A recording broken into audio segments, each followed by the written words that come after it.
वहाँ पर है राघव, इसको मिलने वाला सरप्राइज। सरप्राइज ये है कि इसको भी हम लोग बोल के ले आए कि हम लोग जा रहे हैं लखतांग। लखतांग नेपाल में ही पड़ता है दूसरी जगह, और हम लोग जा रहे हैं पोखरा।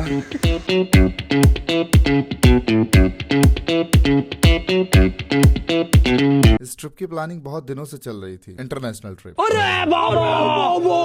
कम ऑन यार, हाँ नेपाल ही जा रहे हैं पर इंटरनेशनल तो हुआ ना। तो इस ट्रिप में है MBA Anshu, actor Harshit, murderer Raghav, singer Aditya and the बदतमीज कुशवाहा।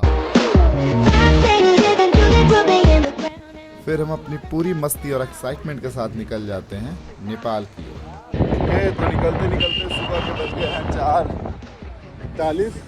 तो प्लान एकदम सिंपल है। लखनऊ में है आज बारिश को हम बेवकूफ़ बना करके जल्दी से जल्दी लखनऊ को टाटा गुड बाय कह के हम निकल जाएंगे आगे, और बारिश रह जाएगी पीछे। तो हम होते हुए जाएंगे बाराबंकी, फिर घाघरा नदी को तैर के पार करेंगे, फिर चलेंगे हम कर्नलगंज होते हुए बलरामपुर, और फिर बढ़नी बॉर्डर से हम लेंगे नेपाल में एंट्री।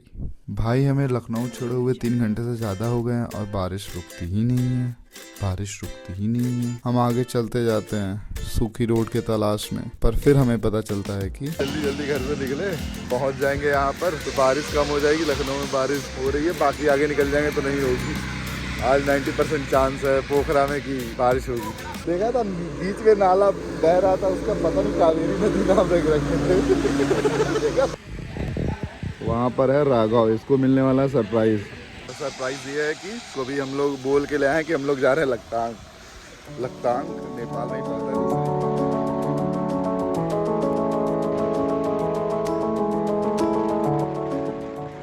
ट्रिप पे जाने से पहले घर वालों ने कहा था कहाँ जा रहा है इतनी बारिश में, बाढ़ आ रखी है हर जगह।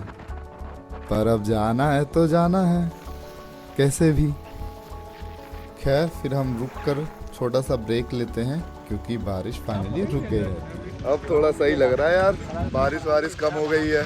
यार बीच में ऐसा नहीं लग रहा था इम्पॉसिबल अब जाना, भाई बारिश हो रही कैसे जाएंगे, ठंडा लग रहा है अभी थोड़ा। मुझे बीच में लग रहा था भाई अगर बारिश, मुझे लग रहा था बीच में अगर बारिश हुई फिर गए, फिर तो नहीं पहुंच पाएंगे, पूरा गीला हो जाएगा। अपने को पता था पहुंचना तो है, ये तो मैं सोच रखा था। मैं भी पहुंचे नहीं पहुंचे, जहाँ पहुंचे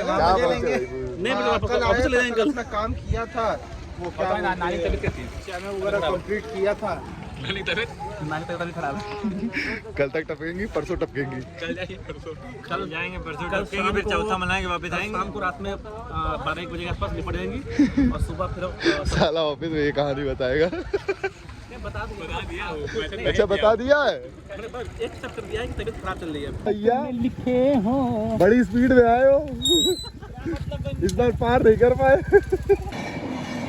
अब सब अच्छा हो गया है, सूखी सड़कों पे चल रहे हैं, कपड़े सूख चुके हैं और फोन गीले होने की भी चिंता नहीं है। अब मस्त रिकॉर्ड कर सकता हूँ मैं। मोबाइल रखने के लिए मोबाइल रखेंगे रास्ता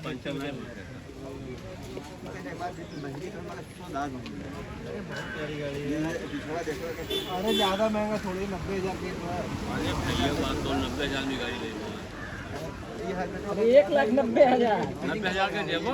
हाँ दीवाना लग रहा है।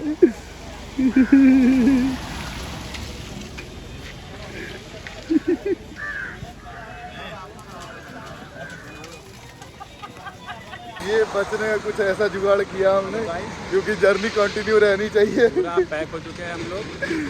पैक क्या हुए हैं हम लोग, वाटर प्रूफ जूते भी ले लिए हैं। आइए दिखाते हैं आपको।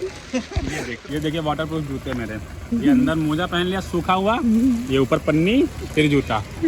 भाई क्या लग रहा है, वाटर प्रूफ हो गया। चलो भाई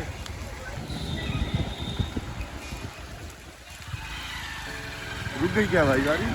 ये जो खुशी और गम का रोलर कोस्टर राइड चल रहा है ये हमारे समझ के बाहर है, पर फिर भी हम खुश हैं और बहुत ज़्यादा एक्साइटेड भी। खैर 260 किलोमीटर चलने के बाद फाइनली हम पहुंच जाते हैं बढ़नी इंडिया नेपाल बॉर्डर।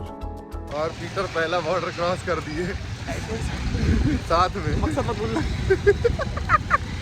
तो बेसिकली पीछे है भानसार ऑफिस 50-50 रुपये हम लोग दिए बनवाने के लिए भानसार, जल्दी से काम हो जाए इसलिए।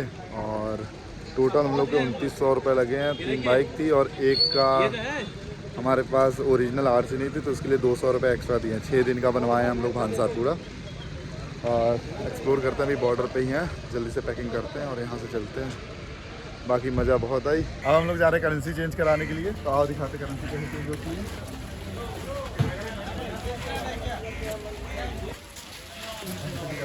अरे यहाँ पे कहाँ पे कितना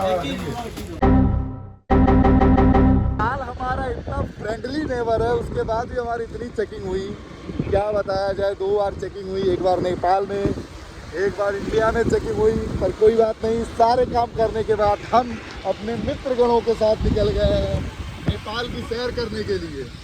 आई होप कि ये नेपाल की ट्रिप हमारे लिए बहुत सुखद रहेगी। जो काम हमें 5 घंटे पहले कर लेना चाहिए था वो हम 2 बजे तक किए हैं। और इसमें समय की नज़ाकत बहुत इंपॉर्टेंट रोल प्ले करती है, क्योंकि मौसम बहुत ख़राब था। और एक दिन का जो भानसार का चार्ज है फॉर बाइक 2 व्हीलर वो है 150 रुपये। तो ये इन्फॉर्मेशन याद रखना। हाँ, और डॉक्यूमेंट में चाहिए ओरिजिनल। अगर तुम्हारे पास आरसी और डीएल है तो तुम्हें कॉपी वगैरह लाने की ज़रूरत नहीं है। हमने बहुत ज़्यादा फ़ोटो और पता नहीं क्या क्या लेकर के आए थे, पर उन सब चीज़ों की ज़रूरत हमें पड़ी नहीं। अगर तुम्हारे पास आरसी नहीं है गाड़ी की, मतलब ओरिजिनल नहीं है तो उस केस में तुम्हें 200 रुपये देने पड़ेंगे एज अ ब्रोकरेज। तो वो जुगाड़ करके हो जाएगा।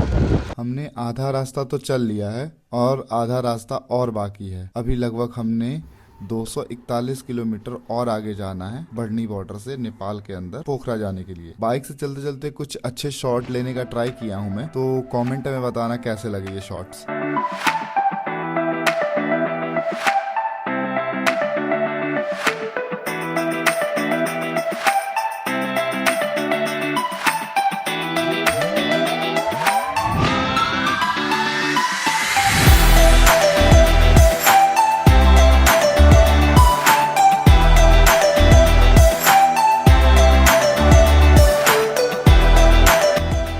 इतना सुंदर सुंदर व्यू देख करके भाई मैं तो पागल ही हुआ जा रहा था। अभी जिस जगह पे है उसे कहते हैं कपिल वस्तु, और यहीं पे गौतम बुद्ध जी का जन्म हुआ था। इसका मतलब ये भी नेपाल भारत का हिस्सा था।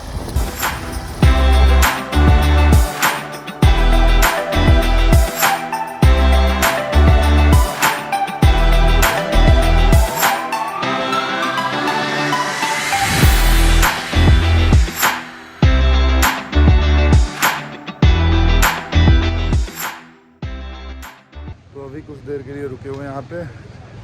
अभी पीछे रास्ता बंद है, आधे घंटे बाद खुलेगा। और अभी हम लोग कुछ 130-140 किलोमीटर है पोखरा अभी पहुँचने में। 140 किलोमीटर दूर है। यहीं पे रुके हुए हैं और सब खाने की तरफ झुकते हुए। ये हर्षित की माता श्री ने बनाया है, हमेशा की तरह कुछ ना कुछ बना के भेजती हैं। क्या है रे? लड्डू। रास्ता खुलते ही हम निकल जाते हैं अपनी मंजिल की तरफ। नेपाल में जब हमने एंट्री की थी तो ऐसा लग रहा था बस पहुंच गए, अब तो नेपाल के अंदर आ ही गए हैं, अब कितना ही समय लगेगा जाने में। पर हम चलते ही जा रहे थे, चलते ही जा रहे थे, चलते ही जा रहे थे, चलते ही जा रहे थे, चलते ही जा रहे थे, चलते ही जा रहे थे। बम्बे ये देखो बस आ करके लेटे हैं, पूरा कपड़ा है और फैला रखे हैं, सब कुछ गीला हो रखा था।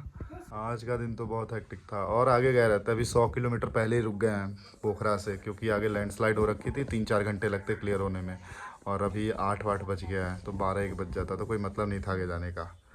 तो अब देखते हैं आगे कल क्या करते हैं। अभी तो बहुत थक गए हैं और पूरी तरीके से भीग गए थे। नया एक्सपीरियंस है, पहली बार बारिश में इतनी दूर आए हैं पहाड़ों पे और गीले हो गए हैं। अलग एक्सपीरियंस है एकदम। परेशानी तो बहुत ज़्यादा हुई, पर क्या कर सकते हैं। ठीक है, बस फ़ोन वगैरह चार्ज करेंगे, चिल करते हैं, कल देखते हैं कल क्या होता है। इतनी मेहनत करके आए हैं तो थोड़ा तो चिल करना बनता है ना।